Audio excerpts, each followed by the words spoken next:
Vsem skupaj prisrčen pozdrav v imenu Državnega sveta, drugega doma Slovenskega parlamenta, čeprav zaradi izrednih korona razmer zgolj nadaljavo. Počaščen sem, da imam tokrat kot predsednik Državnega sveta čast sodelovati s svojim pozdravnim razmišljanjem na strokovnem posvetu ob 100. obletnici znamenite oziroma bolj kot ne razvpite Rapalske pogodbe. Rapalske pogodbe, ki se je spominjamo z grenčico in bolečino črnega dne izpred 100 let, ko se je zakartalo več kot četrtino slovenskega etničnega ozemlja. Danes bomo lahko prisluhnili številnim uglednim razpravljavcem o tem, kakšen je bil zgodovinski, politični in kulturni pomen tega za 500 000 Slovencev in Hrvatov usodnega mirovnega procesa. Po letu neuspešnih dogovarjanj in pogajanj o mejnem vprašanju med Kraljevino Italijo in Kraljevino SHS so 4 novembrski dnevi leta 1920 prinesli končni dogovor o razmejitvi, znan kot Rapalska mirovna pogodba. Okoliščine so bile do slovenskega prebivalstva, ki je ostalo zunaj razmejitvene, pretežno gorske črte, Mangart, Triglav, Krnice pri Novakih, Špehovšce, Hotedršica, Planina, Snežnik, Reka, krute in neizprosne. Kljub naknadnim pozivom po prijateljskih odnosih z obeh strani se to v praksi nikoli ni udejanjilo. Kompromisni italijanski predlog je bil poceni zabarantano blago in slovenski narod njegova visoka cena. Izgubili smo celo Primorsko in del dežele Kranjske. Ni naključje, da Slovenci na pogajanjih nismo imeli možnost sodelovati. So pa odločitve o nas sprejemali drugi, v korist svojih ozemeljskih teženj in apetitov. Slovenci, ki so živeli na Goriškem, delu Notranjske, v Trstu, Istri in na Primorskem, niso bili deležni enake zaščite, ki je pripadala italijanski manjšini na Hrvaškem. Nasprotno, kot manjšina so bili deležni udarcev vse močnejšega fašizma, proces poitalijančevanja pa je potekal tako nasilno in boleče, da so spomini na to kruto obdobje 27 let temnejše plati slovenske zgodovine še vedno živi. Eden od pomembnih razlogov, da je lahko do tega prišlo, pa tiči v sami naravi pogodbe, ki ni zgolj določala mejne razmejitve, temveč je neetično posegala v konkretne odnose na zasedenem ozemlju. 4600 betonskih obmejnih kamnov, ki so se do danes dobro ohranili, je tako še vedno živ spomin na čas, ki bi ga mnogi radi čim prej pozabili.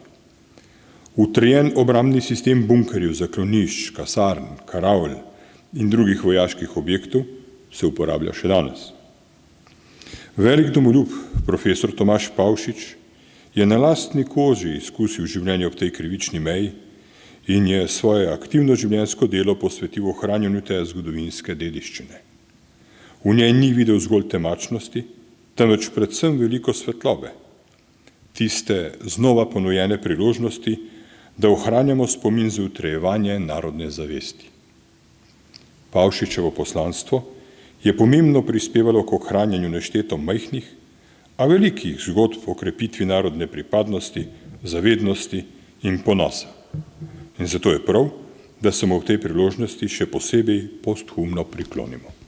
Med temi majhnimi, a velikimi osebnimi zgodbami, kot je Pavšičeva, se skriva izjemna moč, ki jo lahko začutimo le, ko se izreče. Tudi sam osebno sem kot mlad fant večere in večere preživel v njih. Presunljiv in spoštljiv je ta spomin, ki ga še danes nosim v srcu. Spominjam se besed svoje none Zofije Kovšca, rojene Bajc, ki je bila tako kot ded Alojz doma na Colu nad Ajdovščino. Njeni in njegovi sorojenci so imeli Avstro-Ogrsko za svojo domovino. Ded Alojz je bil ranjen na Doberdobu. Italijansko oblast so doživljali kot okupacijsko oblast od njenega prvega do zadnjega dne leta 1943. Deležni so bili ponižanj, sramotenja ob rabi slovenskega jezika, pa tudi surovih kazni ob nepokorščini do italijanske uprave. Posebno hudo se je italijanska oblast znašala nad intelektualci, premožnimi Slovenci in Nemci ter zavednimi duhovniki. Nona se je večkrat pridušala, da so od Ljubljane in Beograda v tistih časih okupirani Primorci veliko več pričakovali, kot so dobili. Zdelo se jim je, da so bili izdani, prodani in pozabljeni. Naj za zaključek in kot motiv v današnjo razpravo izberem modro misel, ki pravi, da nas zgodovina uči, da se ljudje in narodi začnejo vesti preudarno šele takrat, ko so že izčrpali vse druge možnosti. In naj ne bo ta misel zgolj oster opomin na napake preteklosti, temveč hkrati poziv k večji preudarnosti, da napak iz preteklosti ne bomo ponavljali. Da se to ne bi zgodilo, moramo najprej temeljito spoznati pot usode lastnega naroda, njegove stiske od znotraj in hude pritiske od zunaj, ki smo jih bili deležni znova in znova.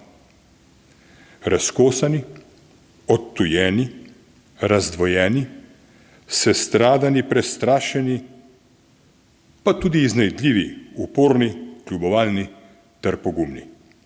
A ne glede na vse, vselej enotni v tem, da smo bili, da smo in da bomo naprej Slovenke in Slovenci.